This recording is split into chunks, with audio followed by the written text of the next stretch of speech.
आगे भी करेंगे, लेकिन बीएसएफ के असिस्टेंट कमांडेंट नेहा भंडारी का भी बयान सामने आया है। हमने पाकिस्तानी सोल्जर्स को भागने पर मजबूर किया, हमारे एक्शन का बेहतरीन रिजल्ट हमें मिला, हमने पाकिस्तान को करारा जवाब दिया। ऑपरेशन सिंदूर के ठीक बाद फर्स्ट लाइन ऑफ डिफेंस के तौर पर बीएसएफ जब अपनी बात रखती है तो बीएसएफ काफी कुछ क्लियर कर देती है।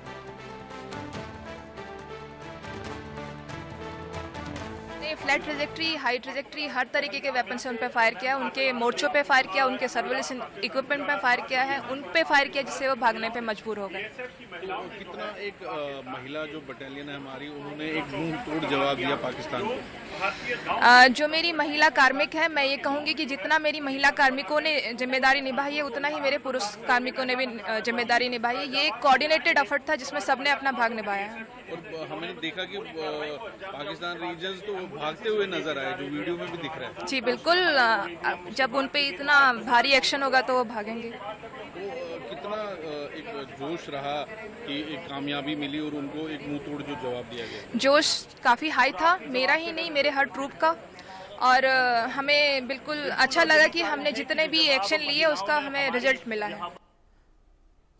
मेजर जनरल राजन कोचर मेरे साथ इस वक्त जुड़े हुए हैं। मेजर जनरल राजन कोचर, 1971 वॉर, भारत ने उस वॉर में ईस्ट पाकिस्तान अलग कर दिया और ये पाकिस्तान हमारे साथ है, लेकिन 71 के बाद, मैं ठीक 78 के बाद 79 के दौर में आऊंगा, कुछ 8 साल का वक्फा था, दूरी थी। 8 साल की दूरी में जुल्फिकार अली भुट्टो यूएन में ये बात कहने पर मजबूर थे कि will make sure that India bleed with 1000 cuts.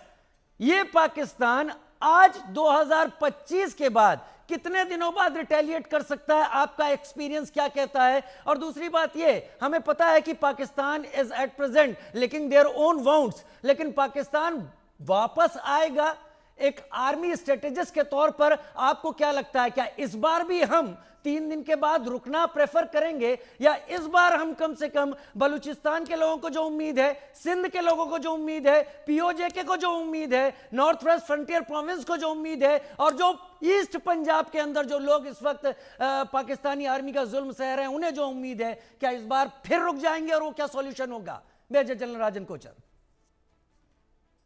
देखिए राजीव जी, थोड़ा इसमें हमको एक रियलिस्टिक पोजीशन भी लेनी चाहिए, अपने स्ट्रेंथ को भी हमको देखना पड़ेगा, लोगों की इच्छाओं को भी देखना पड़ेगा। देखिए पीओके के लोग क्या चाहते हैं, क्या वो चाहते हैं कि भारत के साथ अपना मिलने के लिए, और क्या हम उनको मैनेज कर पाएंगे, बिकॉज हमको अभी अपने जम्मू एंड कश्मीर में भी हमको अपनी प्रॉब्लम्स के साथ हमको जूझना पड़ रहा है। तो ये सारी इश्यूज हैं, और ये लड़ाई से सॉल्व नहीं होते। अगर हम सोचते हैं कि आप इस पे कब्जा कर लेंगे और वो लोग आपके हो जाएंगे, लेकिन तो राजन कोचर साहब, ऐसे हम शहादतें काउंट नहीं करते रहेंगे, एंडलेस शहादतें, कि हम केवल इसलिए सोच रहे हैं कि अभी तैयारी नहीं है।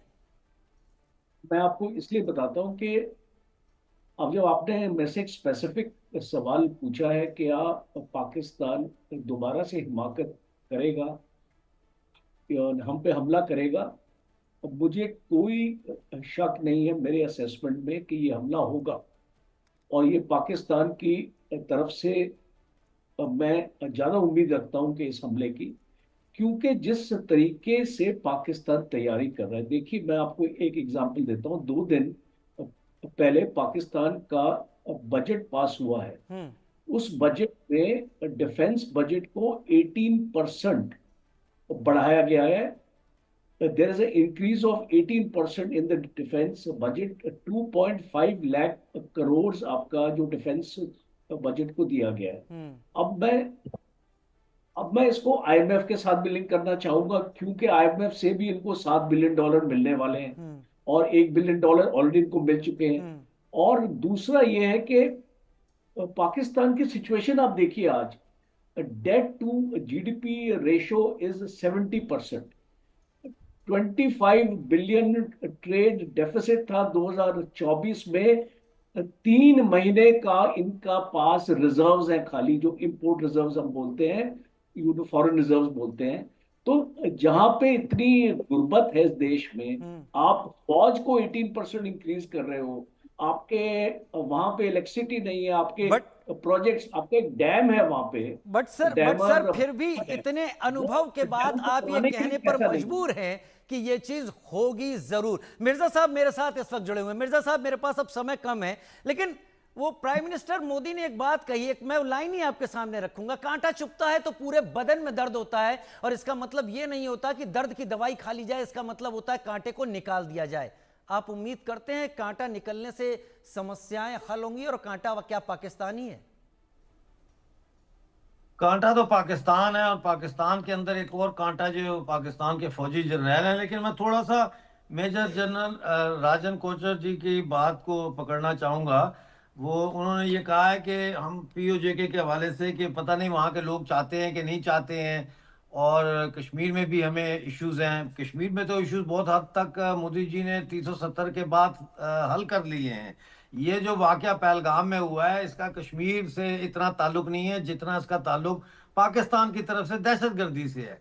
अब सवाल ये नहीं है कि लोग क्या चाहते हैं, सवाल ये है कि कानून क्या कहता है और इंस्ट्रूमेंट ऑफ एक्सेशन क्या कहता है। इस तरह तो हिंदुस्तान में कई लोग होंगे जो कहेंगे कि जी हमने जो है अपना अलहदा कोई 1.5 ईंट का मकान बनाना है, तो उससे ये तो नहीं हो जाता कि आप कहें अच्छा जी चलो तुम बना लो। बात ये है कि मैं ये बिल्कुल वाज़ेह करना चाहता हूं कि पाकिस्तानी ऑक्युपाइड जम्मू कश्मीर और गिलगित बल्तिस्तान के लोग बिल्कुल हिंदुस्तान के साथ जुड़ने के लिए तैयार हैं, लेकिन उनकी आवाज़ नहीं है। वो आवाज़ उनकी इसलिए नहीं है कि अगर वहां कोई ये बात ओपनली बोले या भारत का तिरंगा लेके आए, उसकी पूरी फैमिली क्या पूरा मोहल्ला ही वो मोहल्ला उड़ा ही देंगे साफ वहां। कर दिया जाएगा। बहुत आपने पहली सही बात। इशारा किया। दूसरी जी। बात सुन लें। हमारा जब मुआहदा हुआ 26 अक्टूबर 1947 को माउंटबेटन के साथ दस्तखत हुए महाराजा हरि सिंह के, और हम हिंदुस्तान की भारत की जो न्यू स्थिति है उसका हिस्सा बने, उसमें ये सिलेक्टिव नहीं था कि पीओजेके और गिलगित बल्तिस्तान उधर रहेंगे और ये बाकी इधर रहेगा। ये पूरी रियासत का ऐलान हुआ है। We are Indian citizen by default. It does not matter if my neighbour wants to join Indian Union or not. It is the law dictates this union of Jammu Kashmir with India. अगर ये फैसला होना, ये बात की बात है, पहले हम पीओजेके और गिलगित बल्तिस्तान को जम्मू कश्मीर के साथ मिलाएं, लद्दाख के साथ मिलाएं, फिर ये डिबेट शुरू करेंगे कि जम्मू मेरे ख्याल से आपने बहुत कुछ साफ कर दिया है, बहुत कुछ साफ कर दिया है। आलोक सर 10 सेकेंड मिर्जा साहब ने जो कहा है उस पर। देखिए, बिल्कुल उन्होंने ठीक कहा कि पाकिस्तान में जो लोग हैं वो सब भारत के साथ काम करने को, खास करके सिंध में भी, बलूचिस्तान में भी, और पाकिस्तान ऑक्युपाइड कश्मीर में तो जैसा मैंने बताया कि वर्षों से इस बात के लिए है। लेकिन हाँ, मैं ये जरूर कहूंगा कि इसको हम लोग जैसे कहते हैं केक लेकर आना है या फास्ट न्यूज जैसे हम चलाते हैं कि मीडिया जरूर चाहता है कि जल्दी होगा जी, लेकिन ये बहुत धैर्य पूर्वक रणनीति के तहत, और ये हो सकता है कि 1 साल लगे, 2 साल लगे। आप यही सोचते हैं कि सिंदूर ऑपरेशन, हाँ जो भी आतंकवादी का जवाब उतनी देर फिर दे देंगे, लेकिन ये नहीं होगा कि आप जाकर जैसा कि आप जाके कब्जा कर लें। मैं आपकी बात को समर्थन देता हूं और इस बात को समझता हूं सर कि ये चीजें एक झटके में नहीं होती। मेजर जनरल राजन कोचर, संजीव जी, मिर्जा साहब, आपका और आलोक सर, आप लोगों ने वक्त निकाला और आप समझ नहीं सकते कि आपके जरिए मैं